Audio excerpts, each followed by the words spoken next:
Hi, welcome back. You're watching Storyboard, and I'm Dalip Sehgal, your editor and anchor today. Rural immersion was a critical part of the consumer centricity initiative at the Godrej Group that happened this year. 12 members of the Godrej Management Council signed up for these journeys into rural India, and we fanned out into different parts of the country. Our chairman, Adi Godrej, and Tanya Dubash visited Haats and consumers in Maharashtra. Take a look at the journey and hear what Mr. Godrej had to say about his experiences to Anuradha.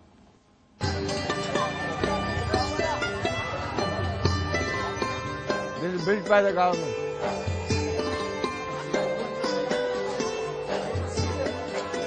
साबुन सबसे कौन सा ज्यादा बिकता है?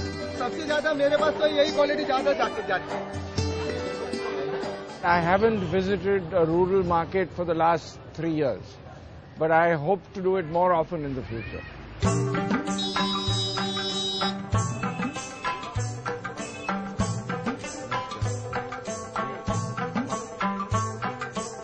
Thank you.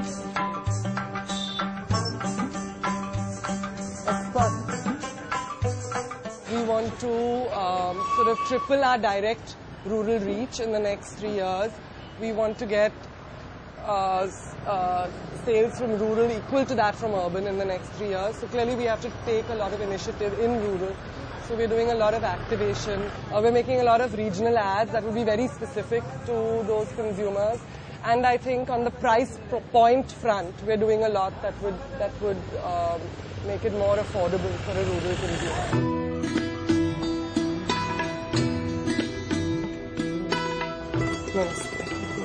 नमस्ते. बाल shampoo से ही धोते हैं? अच्छा, साबुन से नहीं धोते? क्लिनिक प्लस क्यों यूज करते हैं? एड देखा था. कोई मच्छर की गुड नाइट का भी वापरा है? नहीं. माँ बाप चाहते हैं कि तुम अच्छे से पढ़ो, इंजीनियर बनो. अच्छा. और कौन सा आप लोग साबुन यूज करते हैं? ब्रीज. और सब ब्रीज यूज करते हैं? अच्छा.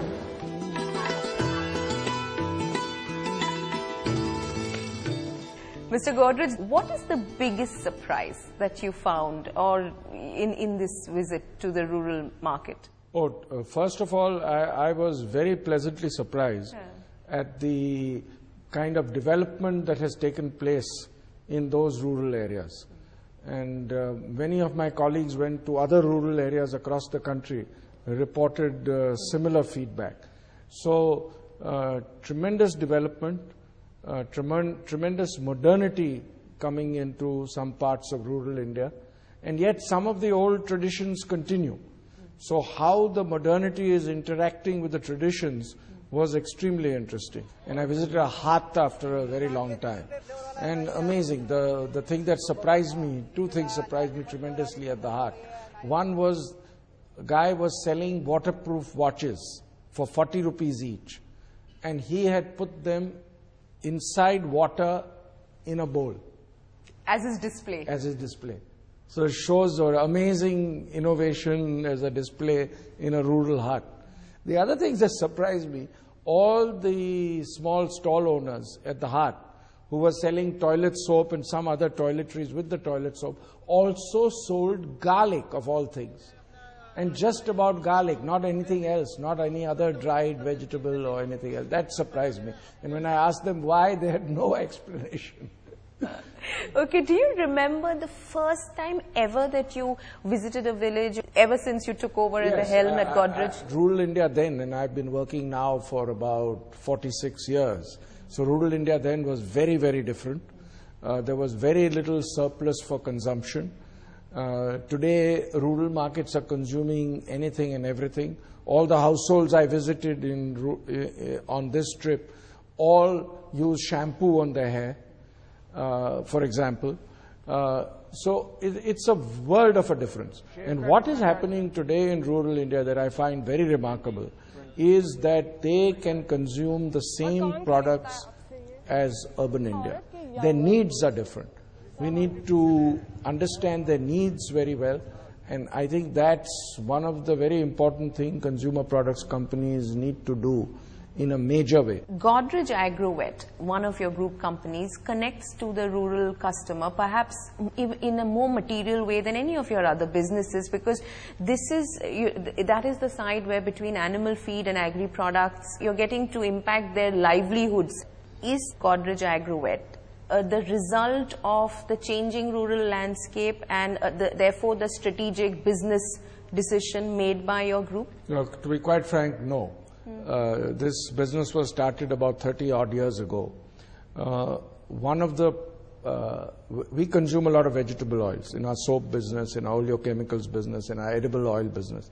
So we used to have solvent extraction plants. We used to extract vegetable oils from oil cake, and then what is known as the oil meal was the byproduct, which was exported in a huge way to Europe, Japan for animal feed manufacture. And then we saw that formal animal feed demand for poultry feed, cattle feed was growing in India. So we decided that instead of exporting it all, why don't we start making animal feed? That was the origin of Godrej Agrovet. Not with an intention to get into rural India, but you're right, that company, all its consumers are rural. And then we went into rural retailing. We started a chain called Aadhaar. But of course, to make it more efficient now, we've sold 70% of the shares to the Future Group. We own only 30% because it needs the backward integration that a large retailer can provide. According to Nielsen, this year rural markets across consumer goods categories have shown a much faster and higher growth than urban markets. Is that something that surprises you, given that we began this year on this note of drought, and therefore what impact would it have on the rural economy? No, not at all. Because what's happening, rural discretionary income is growing dramatically. So their ability to buy products other than just keeping body and soul together is growing tremendously. So they are interested in buying all kinds of consumer products, durables. The other thing that's happening is, besides the fact that agricultural prices are growing, agricultural output has generally been grown very well over the last 5 years. For example, this year, yes, there was a drought year, but agricultural prices have risen. So rural incomes are not going to decline. The incomes are growing, and there's tremendous investment and spending by the government in all these various schemes, NREGA and other schemes. Also, the private sector is investing for the first time over the last 3, 4, 5 years into rural India. So there's a lot of investment going, their incomes are rising, their consumption standards are rising, and their consumer confidence is tremendous. Thank you very much, Mr. Godrej. Very nice talking to you. Adi Godrej said to me that it was a day well spent. He'd like to do more of this. Companies like yours invest a lot of money in research in any case. What is the tangible result of Mr. Godrej's rural immersion, yours and everybody else's? Really, how does it impact your strategic decision making? I think what happens with market research is that typically it is, at least second hand, maybe third hand.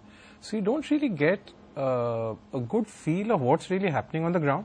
I think for senior leadership in any business, especially in consumer businesses, it is so important to be in touch with the consumer.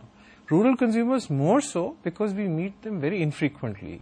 So I think the key really is that if the leadership team understands what's happening on the ground, I think decision making is probably sharper. People get a better sense of what to do and what not to do. And I think the next time somebody comes back and says sales in rural India are not doing well, you know that that may not actually be true. Ahead on the show, Mahindra & Mahindra, Airtel and Hero Honda share their insights on the rural consumer.